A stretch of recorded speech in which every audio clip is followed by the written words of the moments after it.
Hello दोस्तों, कैसे हैं आप सभी। उम्मीद करती हूँ आप सभी भी बहुत अच्छे होंगे। दोस्तों, आज के इस वीडियो में मैं आपको बताने वाली हूँ खास ऐसे टिप्स जो आपको विंटर में ही फॉलो करने चाहिए इस सर्दी के मौसम में, जो कि काफ़ी कम दिनों का बचा हुआ है।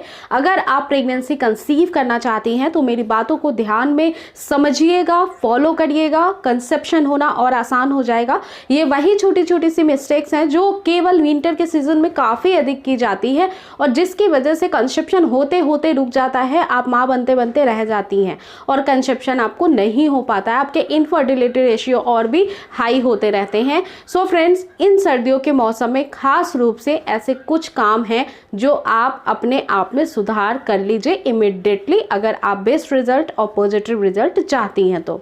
एक्चुअली होता ये है फ्रेंड्स कि सर्दियों के मौसम में हम ये सोचते हैं कि जो भी खाएंगे पिएंगे वो बहुत ही अच्छे से डाइजेस्ट हो जाएगा। इस वजह से वो सारी ही चीज़ें आप खाने लगते हैं जो गर्मियों के मौसम में हम इतनी ज़्यादा कंज्यूमिंग नहीं करते हैं। जैसे कि मीठी चीज़ें, आमतौर पे लड्डुओं का सेवन बहुत किया जाता है। लड्डू जो ठंड के होते हैं वो बनाए जाते हैं, नट्स के बनाए जाते हैं। ये लड्डू जो होते हैं फ्रेंड्स, वो आपको कभी भी ठंड के मौसम में रात के समय नहीं खाना चाहिए, क्योंकि फ्रेंड्स इसमें काफ़ी ज़्यादा जो होता है वो फैट मौजूद होता है जो कहीं ना कहीं आपकी बॉडी में डिपॉजिट होता चला जाता है और साथ ही साथ इस समय ऑटोमेटिकली ही कई सारे लोगों की मेटाबॉलिक रेट कम रहती है, क्योंकि फिजिकल एक्टिविटी इतनी ज़्यादा अच्छे से आप नहीं करती हैं। ठंड के मौसम में हम बहुत सारे कामों को से भी बचते रहते हैं, स्वेटिंग वैसे भी नहीं होती है। इट मीन्स कि अगर आप मीठी चीज़ें खाती रहेंगी तो वो इनफर्टिलिटी की एक तरह से दुश्मन होती है और आपकी फर्टिलिटी रेट को ऑलवेज ख़राब ही करती है। इसलिए मीठी चीज़ों का सेवन कम से कम करिए, दिन के टाइम में करें, रात के समय तो बिल्कुल भी नहीं करना है। हाँ, बात है नट्स खाने की, तो नट्स आप खा सकती हैं, उसमें काफ़ी सारे विटामिन्स होते हैं, तो नट्स का सेवन कर सकती हैं। बात करूँ मैं मूंगफली की या फिर बादाम की, तो इन दोनों चीज़ों को ही भिगो करके और छील के रिमूव करके खाइए, तो ये ज़्यादा आपके लिए बढ़िया रहेगा और आपके पेट के लिए भी बहुत ज़्यादा बढ़िया रहेगा।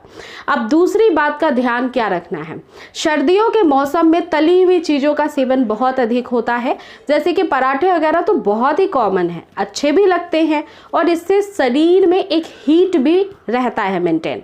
लेकिन अत्यधिक फैट खाना यानी कि तेल वाली चीज़ें खाना वो बिल्कुल भी, अगर आप बेबी प्लान कर रहे हैं तो आपके लिए सही नहीं फ्रेंड्स। अगर बहुत सारे तेल वाली चीज़ों को आप कंज्यूम करेंगे तो वैसे भी जो डाइजेस्टिव एंजाइम्स होते हैं वो प्रॉपर इतनी ज़्यादा ऑयल कंटेंट आपके लीवर में एब्जॉर्ब होने के लिए वजह से उनकी जो फंक्शनिंग होती है वो ख़राब हो जाती है।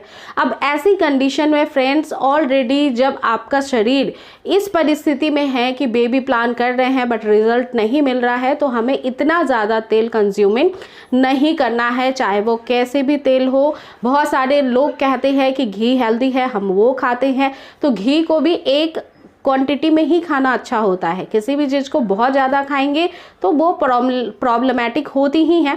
डाइजेस्टिव सिस्टम को सही रखना बहुत इंपॉर्टेंट होता है, डाइजेस्टिव जूस बनना काफ़ी इंपॉर्टेंट है अगर आप बेबी प्लान कर रहे हैं, क्योंकि फ्रेंड्स क्या होता है कि आपके पेट की गर्मी कई बार आपके इम्प्लांटेशन को ख़राब कर सकती है।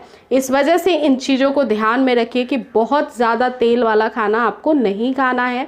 आपका जो है इससे फैट लेवल बढ़ेगा, मोटापा भी इंक्रीज होगा और प्रेगनेंसी कंसीव नहीं होगी। इससे हीट भी काफ़ी ज़्यादा रहती है बॉडी के अंदर, इसलिए कभी भी बहुत ज़्यादा तेल या बहुत ज़्यादा मसाले वाला खाना जो है आपको बिल्कुल भी नहीं खाना है। अब आपको तीसरी बात का ध्यान ये रखना है कि सर्दियों के मौसम में हम खूब सारा खाना खाना पसंद करते हैं, तरह तरह की चीज़ें आप खाती ही रहती हैं, क्योंकि सर्दियों के मौसम में जो है गर्मी नहीं लगती है, स्वेटिंग नहीं आती है, आपका जो बॉडी का हीट होता है वो इतना ज़्यादा हाई नहीं होता है गर्मियों के मौसम के जैसा, तो हम खाते रहते हैं, लगातार कुछ ना कुछ चीज़ों को खाते ही रहते हैं।